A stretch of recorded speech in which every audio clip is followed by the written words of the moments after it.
That's my mother." Elias's voice cracked as he stared at the photograph in the billionaire's trembling hands. The silver frame caught the afternoon light. A young woman in a blue sundress, laughing, alive. Beautiful. Nothing like the frail, coughing woman he'd left at home an hour ago. The man's face had gone white as chalk. "Your mother," he repeated, the words barely a whisper. Naomi Brennan is your mother." Elias nodded, his throat too tight to speak. His plastic bag of collected bottles slipped from his fingers and hit the marble floor with a hollow clatter. 12 years old, and he'd learned to be invisible. But now this stranger in the mansion had noticed. Now this stranger had his mother's picture. The man sank onto the stone steps, still clutching the photograph. His shoulders shook. Was he crying? Elias had never seen a grown man cry before. "How old are you?" The man looked up, eyes red-rimmed, desperate. 12. I'll be 13 in March." Something broke across the man's face. He covered his mouth with his hand, and a sound came out that was half sob, half laugh. March 17th? Elias's heart hammered. "How did you know that?" The man stood abruptly, swaying. "Because that's 9 months after she left me. 9 months after she disappeared without a word." He stepped closer. "What's your name, son?" "Elias. Elias Brennan." "Brennan." The man repeated it like a prayer. "I'm Harrison Caldwell, and I think we need to talk about why your mother has been running from me for 13 years. The words slammed into Elias. Running. That's why they'd moved 6 times in 5 years. That's why she flinched at every knock. That's why she'd wake gasping from nightmares she refused to explain. "Running from you?" Elias heard the tremor in his voice. "Why?" Harrison's face twisted in pain. "I don't know. I loved her. I asked her to marry me, and she said yes, and then 2 weeks later she vanished." He held up the photograph, hand shaking. "Look at her. Does she look afraid?" Elias looked. The woman in the photograph was radiant. Her smile reached her eyes in a way he'd never seen on his mother's face. She looked happy, safe, loved. "I don't understand," Elias whispered. "Neither do I." Harrison's voice hardened. "But I've spent 13 years trying to find her, trying to understand what I did wrong." He paused, voice cracking. "And now you're standing here, and you have her eyes. You're 12 years old. And I'm starting to think maybe she wasn't running from me. Maybe she was running because of me." "What does that mean?" Harrison didn't answer. Instead, he turned and walked into his mansion, leaving the door open. An invitation. Or a trap. Elias stood frozen, torn between running home and following this stranger who claimed to have loved his mother. After a long moment, Elias stepped through the doorway. The mansion swallowed him whole. Marble floors stretched everywhere. Crystal chandeliers hung from ceilings so high they made him dizzy. His worn sneakers squeaked against polished floors. Harrison led him down a hallway lined with empty landscapes. They stopped at a heavy wooden door. Harrison's hand hesitated on the handle. "I need you to understand something," he said, not looking at Elias. "I'm not crazy. I'm just a man who lost the only person who ever mattered and couldn't let her go." He opened the door. The wall was covered in photographs, dozens, maybe hundreds, all of the same person, his mother. Young photos where she looked like the woman in the silver frame, recent photos where she looked thin and tired, grainy surveillance shots taken from across streets, through windows from cars, his mother at the grocery store, at the bus stop. Walking down streets Elias recognized from neighborhoods they'd lived in years ago. And there, pinned in the bottom corner, was a photo of Elias himself, carrying groceries. 6 months ago. He remembered that day. A man in a dark car had slowed while driving past. Elias had thought nothing of it, but someone had been watching. You've been stalking us, Elias said, his voice hollow. Searching. Harrison's voice was raw. Not stalking. Searching. Is there a difference? Elias spun to face him, anger flaring. You've been following my mom, taking pictures without permission. Desperate, Harrison interrupted. That's desperate. He moved to the wall, fingers hovering over a recent photo of Naomi. 3 years ago, my investigator found a lead, a woman matching Naomi's description on the east side. But every time we got close, she'd move, like she knew, like she could sense I was coming. His jaw clenched. What had I done? What could I have possibly done to make her so afraid she'd spend over a decade running? Before Elias could respond, a woman's voice cut through the air like broken glass.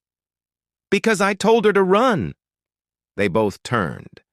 Standing in the doorway was an elderly woman in a black dress. Her silver hair was pulled back so tightly it stretched her face. Her eyes were cold. When they landed on Elias, they filled with disgust. Mother, Harrison said, that single word carrying years of poison. What are you talking about? The woman stepped into the room with confident precision. I'm talking about that little waitress who thought she could trap you. I'm talking about protecting our family from gold diggers. Her gaze swept over Elias like he was dirt. I'm talking about paying her $50,000 to disappear and making sure she understood what would happen if she ever came back. The world tilted. Elias grabbed the desk to steady himself. Harrison had gone absolutely still. You threatened her, Harrison said softly. I saved you, his mother corrected, from a woman after your inheritance. A nobody with no education, no family, no prospects. She got pregnant on purpose. It was a trap. So yes, I gave her money and told her to leave. I told her if she ever contacted you again, if she ever tried to claim you were the father, I would destroy her. I would make sure she never worked in this city again. She didn't take your money. The elderly woman stopped. What? Harrison's voice was ice. There was no withdrawal, no deposit. I checked. After Naomi disappeared, I checked everything. Your $50,000, she never touched it. He took a step toward his mother. She left because you threatened her. She's been living in poverty for 13 years because you terrorized her. Elias's vision blurred. His mother hadn't taken the money. She'd chosen poverty. She'd chosen struggle. She'd chosen years of barely surviving because she'd been too afraid to fight back. Where is she?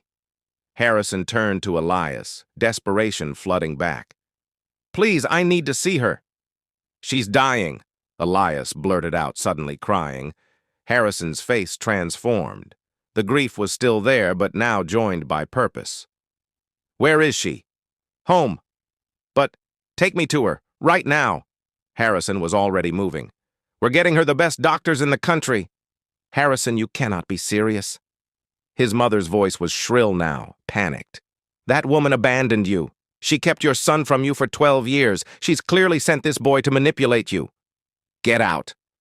The words were quiet, deadly. Harrison, get out of my house, now. Harrison turned to face his mother. You're cut off.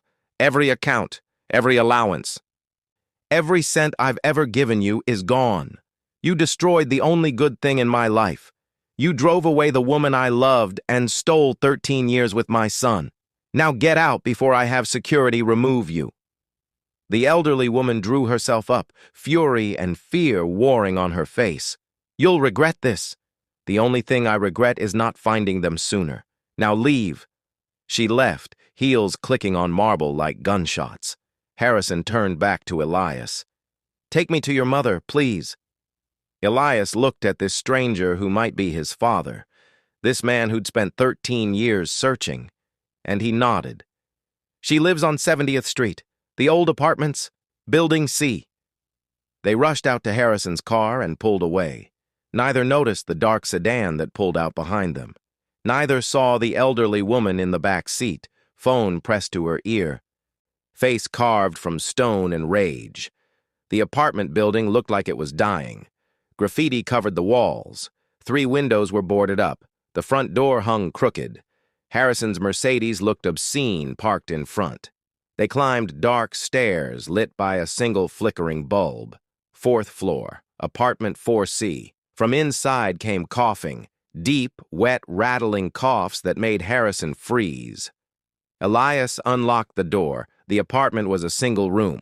A mattress on the floor, a hot plate on a crate, 2 folding chairs, 1 broken. Everything clean but threadbare, worn to nothing. And on the mattress, covered by a thin mended blanket, was Naomi.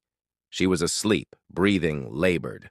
Her face was drawn with pain. Her hair was cut short and streaked with gray. Her cheekbones jutted sharp beneath paper-thin skin. Harrison made a sound like he'd been stabbed. "Naomi," he whispered. Her eyes opened. For a moment, nothing happened. She looked at him like he was a hallucination. Then her eyes focused, widened. Terror flooded her face. "No!" The word came as a gasp. She tried to sit up, couldn't, fell back. "No! Elias! What did you do?" Another coughing fit seized her.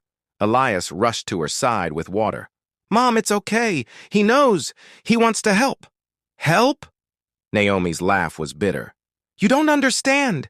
His family, his mother." She looked at Harrison, eyes filling with tears. "You need to leave before she finds out you're here. She already knows." Harrison knelt beside the mattress. "She was at my house. She told me what she did. And Naomi, I swear I didn't know.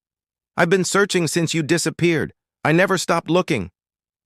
"I never stopped loving you." Naomi's face crumpled. "You should have stopped. She's still out there. She still has money and power, and she will destroy us. Let her try." Harrison's voice was steel. "I cut her off. She has no power over me anymore." "You don't know her." Naomi was crying. "She threatened to have me arrested. She said she'd accuse me of theft and use her lawyers to make sure I went to prison. She said you'd never believe me over her. She said if I ever told you about the baby, she'd make sure I lost custody." Her voice broke. "So I ran. I took nothing, and I've been running ever since." Harrison reached for her hand. "Naomi, look at me." She did, reluctantly. "I believe you," Harrison said simply. "I believe every word, and I am so sorry you were so terrified and alone. I'm sorry my mother is a monster. I'm sorry I didn't find you sooner. But I'm here now, and I'm not letting you run anymore. I'm not letting you die in this place." "I'm not dying," Naomi said weakly. "Mom." Elias's voice cracked. "Yes, you are." Naomi looked at her son, at the man she'd loved and lost, and something inside her broke. "I don't want him to watch me die. I don't want Elias to be alone." "He won't be." Harrison's voice was fierce. "He'll have me. He'll have a father who loves him. And you're not dying. Not if I have anything to say about it. We're getting you to a hospital, right now, the best doctors. Whatever treatment you need, whatever it costs, you're going to get better. Harrison, I spent 13 years looking for you. I am not losing you again. Not to poverty, not to pride, not to fear. So you can argue or you can let me call an ambulance. But either way, you're getting in that ambulance." He pulled out his phone. "What's it going to be?" Naomi looked at him, then at Elias, whose face was desperately hopeful, then back at Harrison. "Your mother won't forgive this. I don't care. She'll make our lives hell. Let her try." Naomi closed her eyes. A single tear tracked down her cheek. "Okay," she whispered. "Okay." Harrison dialed, hands shaking. As he spoke to the dispatcher, Elias sat on the mattress and took his mother's hand. "I'm scared," Naomi said quietly. "Me too," Elias admitted. "But Mom, I'm more scared of losing you. So if this is our chance, we have to take it." Naomi squeezed his hand weakly. "When did you get so wise?" "I had a good teacher." The ambulance arrived 8 minutes later. Paramedics climbed the stairs with a stretcher. They assessed Naomi quickly. Severe pneumonia, possibly tuberculosis, advanced respiratory failure. Harrison answered their questions. She has full insurance coverage as of this moment. Whatever she needs, I'm authorizing it. And you are? Her fiancé, Harrison said without hesitation. And that's my son. They loaded Naomi onto the stretcher, started an IV, placed an oxygen mask over her face. She looked so small strapped to the white sheets. Outside, neighbors gathered to watch. They loaded Naomi into the ambulance. We're riding with her, Harrison told the paramedics. They climbed in. The doors slammed. The ambulance pulled away, sirens wailing. Elias watched their apartment building disappear. Everything he'd known was falling away. And ahead, through the windshield, the city lights blurred into streams of gold and white as they raced toward Northwest Memorial Hospital, where Dr. Kumar was waiting, where his mother would finally receive the care she needed, where their broken family might finally begin to heal. Behind them, unseen in the dark sedan 3 cars back, Harrison's mother spoke into her phone, her voice calm and cold. Yes, I want emergency custody filed tomorrow morning. Medical neglect. My grandson has been living in squalor while his mother refuses treatment. I'm his grandmother, and I'm petitioning for immediate guardianship. She ended the call and stared at the ambulance ahead, her face carved from ice and determination. The battle for Elias had only just begun. If you love this story, hit the subscribe button and turn on your notification bell. Tell us where you are watching from. This true story reminds us that love isn't measured by wealth or status. It's measured by sacrifice and courage. Naomi chose poverty over betraying the man she loved. Harrison chose family over fortune and his own mother's approval. And Elias learned that real strength sometimes means accepting help, even when pride says to refuse it. The greatest riches aren't found in mansions or bank accounts, but in the people willing to fight for you when you can't fight for yourself.